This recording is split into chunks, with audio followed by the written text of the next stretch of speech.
At the time of uploading, it is late October. The days are foggy and bleak, and the nights are getting longer. Halloween is just around the corner. And of all the villains seen in Batman the Animated Series, one villain embodies the spooky season more than anyone else, and that is Jonathan Crane, the Scarecrow. It's said that the reason why some of the best Batman villains resonate with us is because they embody an element of Batman. Two-Face, Batman's duality. Mr. Freeze, Batman's despair at the loss of his loved ones. The Riddler, Batman's intellect. And the Scarecrow is a villain whose whole gimmick revolves around instilling fear in others. Where Batman frightens foes with his menacing costume and threats of violence, the Scarecrow is less of a physical threat and more psychological. Before we get into that, let's talk very briefly about the comic book version of the Scarecrow and see how he differs. Professor Jonathan Crane taught at Gotham University, where he lectured on the psychology of fear. He was widely mocked by both students and faculty, and called a scarecrow because of his gangly features and tatty clothes. Professor Crane didn't really care about their insults. It was just another reason for him to dismiss their small-minded views. Instead, he dedicated himself to the pursuit of knowledge, spending all of his money on books. Being labelled as a scarecrow didn't bother him. In fact, he would go on to embrace the name, dressing as a scarecrow and tormenting the people of Gotham. He took inspiration from the protection racketeers who used fear and threats of violence in order to get money out of their victims. And so he would jump out at people, shriek boo, and then shoot them. Note that the Scarecrow we know today, someone who uses chemicals to induce fear in his targets, was decades away from this original version. In fact, the first Batman villain to use fear gas was Hugo Strange, but that's an entirely separate matter, something I discussed in my video about Hugo Strange, which you can watch after this video if you're interested. Over the years, the Scarecrow would use multiple different methods to frighten people. Strands of straw, darts loaded with a fear toxin, a skull that radiated anxiety creating waves of energy, and eventually his gas. He never really posed a massive threat because his gimmick involved inducing hallucinations of people's worst fears. More often than not, the Scarecrow simply used the hallucinations to occupy his targets while he committed his crimes. Although sometimes all he wanted to do was observe the results of his labour. He was a scientist after all. And that's very similar to the Scarecrow we see in Batman the Animated Series. He made his first appearance in the episode Nothing to Fear. The title is a reference to the saying, "There's nothing to fear but fear itself," first used by US President Franklin Roosevelt. And that's a very apt title given the Scarecrow's use of a toxin that makes people hallucinate their worst fears. The gas he uses on the security guard at the vault makes him see himself covered in spiders. It makes Dr. Long see his own death. And for Batman, it makes him see his dead father say that he's ashamed of him. For a casual observer, this is an absurd fear. He's Batman. Come on, how could you not be proud of him? But our fears and insecurities are very rarely rational. Even when Alfred tells him that he knows his father would be proud of the good work he's doing, Batman still has lingering doubts. We all have our fears and insecurities formed from childhood experiences, or just bad experiences in life, and they're very hard to get over. For Batman, well, the worst experience of his life was witnessing his parents' murder. His whole identity of Batman was born out of that single experience. Someone strong, someone to shield his own pain as well as the pain of others, someone who will avenge the victims. And that's where his whole mantra of, "I am vengeance. I am the night. I am Batman," comes from. He doesn't literally believe himself to be the embodiment of vengeance or darkness. This is something he says to himself to get psyched up, to make himself feel strong, and it allows him to cast aside his fears and focus on saving Dr. Long from the Scarecrow. Now, this question of identity also comes up in relation to the Scarecrow. BTAS's Scarecrow, who was a professor at Gotham University but was fired by Dr. Long after he had experimented on his students, which is a massive ethical breach. It's worth noting that the role of professor is awarded to people that have made significant contributions to their field of study. In Crane's case, the psychology of fear. While doctor is a title given to someone that has completed their PhD. No mean feat by any means, but isn't quite as high on the intellectual totem pole as a professor. So for Crane to be dismissed by someone he views as an intellectual inferior was galling for him. Dr. Long is grouchy, abrasive and judgmental, but he's not an idiot. He saw Crane for what he was, an immoral lunatic. Crane clearly valued the title of professor. God knows he wasn't an academic for the money. He already had a successful chemical company, and note that when he robbed the vaults, he instructed his men to only take what they could carry and burn the rest. No, for Crane, being a professor gave his life meaning. He really valued the prestige and recognition as being an expert in his field. So with that position taken away from him, he chose this identity for himself, the Scarecrow. And this identity will also become equally important to him. Curious how he can't abide by simply being Jonathan Crane, and how he chose to call himself a Scarecrow. We never see people bullying Crane by calling him that. There's no mockery from his peers or students. For Crane, the Scarecrow symbolises himself at his core. He was someone that has always been fascinated by other people's fears, and drawing them out brings him great satisfaction. Although Crane is less keen on experiencing fear himself.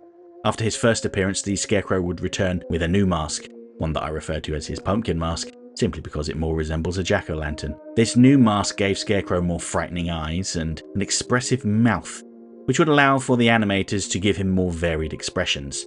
The original Baghead didn't really allow for much facial movement. But the Scarecrow's design would go through several revisions over the years, as I noted in one of my earlier videos where I talked about how these regular redesigns have led to the Scarecrow becoming something of a boogeyman in Gotham City. Go check that out if the subject interests you. Now, I don't think it would be unfair to say that the Scarecrow probably isn't among the most significant villains in BTAS. His schemes were very rarely far-reaching, and he was primarily motivated by the study of fear and the invention of new ways of inducing or removing fear. In his second appearance, Fear of Victory, the Scarecrow has a fairly novel scheme of using his newly developed fear powder to poison athletes, triggering hallucinations whenever their adrenaline spikes. He's done this because he has bet against the athletes or their teams, making them lose important matches, effectively fixing them, allowing himself to make a huge profit. Chemicals are expensive after all. Robin's college roommate, Brian Rogers, is a target of the Scarecrow, and this results in Robin being exposed to the new chemical. This leads to him having to face his own fears around falling to his death, which is how his parents had died, let's not forget. The only way for Robin to overcome the poison is to face his fears head-on, much in the same way that Batman had confronted his fear in Nothing to Fear, although there's less shouting and more panic. One of the Scarecrow's most potentially damaging campaigns involved him poisoning the water supply in Gotham, pumping in gallons of his fear toxin, as seen in the episode Dreams in Darkness. The ensuing chaos would have given Scarecrow his best look at mass hysteria. While investigating the scheme, Batman was exposed to some of the Scarecrow's new fear gas, which caused him to periodically hallucinate to the point that the doctors at Arkham thought he had suffered a psychotic episode and brought him in for treatment. To the doctors at Arkham, Batman's rant about the Scarecrow's scheme sounded like paranoid delusions. The Scarecrow is safely locked away in Arkham, they claimed. But in reality, Scarecrow was in the caverns beneath Arkham, where his men toiled away at polluting the reservoir's water. This episode has a number of very strong visuals during Batman's more abstract hallucinations. Of particular note is the scene where his parents walk through a tunnel, which then raises out of the ground and is revealed to be the barrel of a gun, with red water draining out of it, symbolising blood and death. As great as these visuals are, and as wonderful as the insight into Batman's psychology is, they're not exactly threatening. As a passive viewer, hallucinations really aren't all that exciting. We know that Batman isn't really being strangled by a gloopy poison ivy or a massive Joker rat. Maybe it's just me, but I find myself thinking that Batman should just remember that it's all an illusion and that he should be able to ignore it. Maybe that's unfair of me though. After all, we know for a fact that none of the threats Batman faces are going to harm him. It's his show, of course he's going to win. But I suppose there is some excitement in waiting to see how Batman would overcome his foes. With all that said, your mileage may vary when it comes to the existential threat of hallucinations, but for me, they fall flat. Now, while the Scarecrow episodes in BTAS may not be the very best of the best, that doesn't mean that they're bad. However, I think that the Scarecrow was handled far better in the BTAS tie-in comics. As told in Batman Adventures 4 and 5, had the Scarecrow terrorised Gotham by broadcasting a signal that prevented people from being able to read. This is something that we all take for granted on a daily basis. Imagine no longer being able to read the news, road signs, or the instructions on your prescription medicine. It caused absolute chaos in Gotham, and the citizens rioted. The scheme was foiled when Robin appealed to Crane the Educator, reminding him of his desire to teach people to better themselves. Just think of the ignorance he's inflicting on the poor children and how they will never better themselves. It's an appeal that Crane could not refuse, and was captured by Batman. Batman Adventures 19 is an enjoyable story where another scientist tests a machine that can implant an image in people's mind and have it trigger fear responses, and he chose the likeness of the Scarecrow. Scarecrow is mostly unconnected to the experiment. He just thinks that he's really good at scaring people, although the fear is connected to being able to see him, so when Batman confronts him in the darkness, he is powerless. And I really love this little panel here where Scarecrow reveals that he is actually afraid of the dark. Nobody really fears him, as demonstrated by the crowd's reaction when Batman unmasks him, which crushes him. The last Scarecrow story from the comics that I want to talk about is the short story in Batman Adventures Annual 1. This is probably the most humanizing story for the Scarecrow. His original motivation of wanting revenge on his former employers that had embarrassed him and his desire to study people's fears were not really that relatable. However, in this annual, Crane attempts to reform, vowing to give up his life as the Scarecrow and return to teaching, even if the staff at Arkham didn't approve his departure. Crane leaves Gotham and heads to a small town upstate where he forges the qualifications necessary for him to become an English literature professor, and everything goes according to plan. Crane takes his position as an educator, someone that helps to form the minds of inquisitive young people, very seriously, and derives genuine satisfaction from it. Sadly, his peace would be shattered when one of his prized students was sexually assaulted by a less capable frat boy.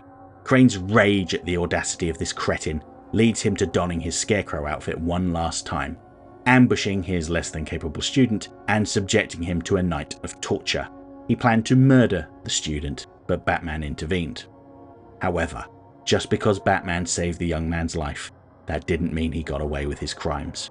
The story ends with Crane being carted off to Arkham, while the student is taken away by the police. The Scarecrow is a kind of unique villain in that he doesn't want to take over the world or commit robberies, for the most part. He wants to further his own knowledge and continue to fund his experiments.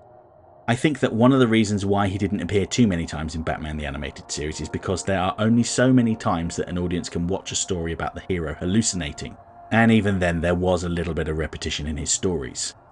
Unlike other villains, his costume was frequently redesigned in an attempt to make him more expressive and frightening, until his appearance in the new Batman Adventures, where he was radically redesigned and became a callous monster.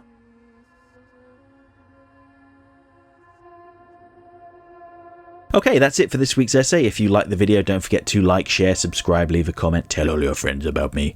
You know how YouTube works. If you really enjoyed the video and have the means, please consider making use of the thanks button to send a buck or two my way, because every little helps. I offer channel memberships for $1.99 a month. This will get you early access to my weekly video essay, priority responses to your comments, members-only videos, custom emojis, and an icon on your profile indicating that you're one of my people. And special thanks to my current channel members, who are all listed on the screen right now. Next time I'm going to talk about the winner of my Superman the Animated Series villain poll. The most evil being in the entire universe, Darkseid. And how the version seen in the DC Animated Universe is arguably their most faithful adaptation of any character. Hope to see you then.